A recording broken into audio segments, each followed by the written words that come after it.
Common question I get every year, especially when I'm visiting client properties, how many tree stands do you think we're going to have? How many tree stands are you going to set up on our land? And how many tree stands would you recommend?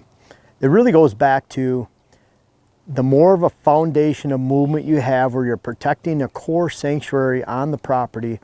Let's say you have 40 acres, 80 acres, 120, where you're giving at least 50 to 60% of that land to deer on an annual basis during the hunting season, then you have a greater ability to maximize the amount of stand locations you have on your land, and you're setting up an assemblage that actually creates evening stand locations typically closer to food, and morning stand locations typically away from food between bedding areas and the backside of bedding areas, so that you can sneak around the outside in the morning, come into a backdoor location on the backside of a bedding area, and you can hunt that buck that's coming back to his bed, especially as it relates to the pre-rut and rut time.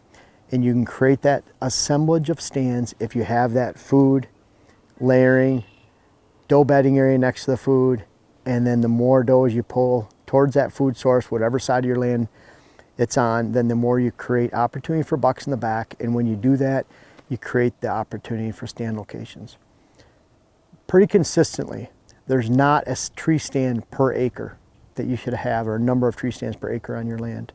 A consistent number that I see, and I've given you 3 examples, a 40, an 80 acre parcel, and a 120 acre parcel, is that I find on 40 acres, there's typically 9 to 11 stands right around there, maybe 12. On 2 of the 40 acres I hunt around here, right around 11 to 12, 13 stand and blind locations. It's because we have that stand assemblage. Now, if we're just hunting one funnel in the middle that we had to rely on, or a couple pinch points, you might only have 2 or 3, 4 stands on a 40 acre parcel. That's not a good thing. You wear out your stands, you don't have stands for different wind options. And what you're ultimately creating when you have that number of stands on your property is that you have complementary stands. So we have stand locations off to the side that might be 3 or 4 within 100 to 120 yards of each other. And they're all in the one little compact corner, but we have different access points for those stands, different departure routes. They're used for different winds, morning or evening, and you can have an assemblage of stands that complements each other, and then that way you're maximizing the use of your land, you're spreading out your hunting intrusion on the property, and you're creating an opportunity to hunt complementary stands. They're complementary of the same buck movement, same buck. You can chip away at them, and you can hunt these stands sometimes over and over again, at least several times a hunting season, and really not spread your pressure to a specific stand too harshly, because you have that ability to move around. What's a common number for stand locations? On 40, again, giving you an example, there's 11 tree stands there.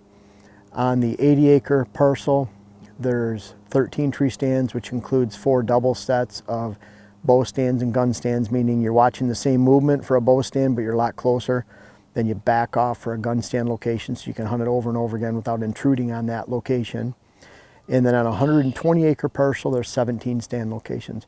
We had 21 on the 165 that we hunted for 12 years. That was the peak number. I think we had more, but that was our working stand location. So it's not like you take 40 at 11 acres, you go to 160 acres and you multiply that to 66 stands. It's 11, on 200 acres that might translate into 25 stands. On 500 acres, you might not have 30 stands. The point is, you're laying that foundation of movement. You're creating stand locations that relate to evening towards the food source. You're creating bedding stand locations. The great thing about a 500, 600, 700 acre parcel, a lot of times there's a driveway, a road where you can actually divide that property in half, and then you're hunting those stand locations as 2 separate parcels, even though overall they might relate by food, by movement across a dirt road or a driveway or around a cabin, whatever it might be. And you create that ability to have 200 acres on one side, 300 acres on the other. You have 17 stands over here, 15 stands over here. Now you have 32 stands working for you. But again, it's on an overall parcel of 500 acres or 600 acres.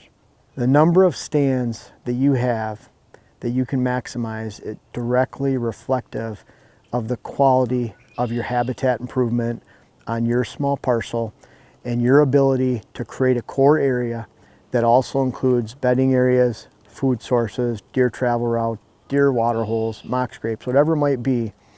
They're in that core area that creates lines of movement on the outside for mature bucks, that creates inside movement from bedding area to food source for does, and you're hunting the winds, you're hunting the various access routes, again, morning stands adjacent to bedding areas or near bedding areas. That's where I kill about 80% of my mature bucks.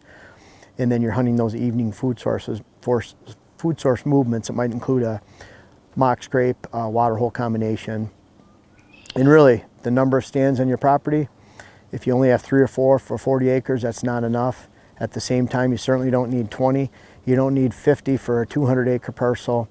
It's all about giving yourself stand locations that actually work for you, stand locations that complement one movement with multiple winds, multiple access directions, and stand locations that have a purpose so you can maximize your sits, make sure you're getting the most out of each sit. And ultimately, you're giving yourself the opportunity to go in with a precision movement and a precision laser-like focus in a specific location for a specific buck, for using 3 or 4 stands to pick away at them. And you'll come out on top this hunting season when you have that adequate number of stand locations that accurately reflects a great setup on your land for habitat and hunting movement.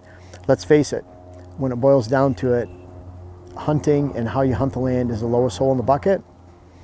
You'll find your stand locations, the number of stand locations will reflect that.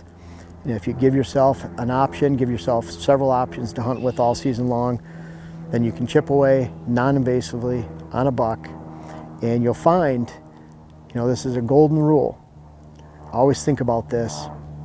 Your favorite stand shouldn't be the stand you shot a buck out of last. It should be the next stand location that you shoot a buck out of, because every stand has a purpose.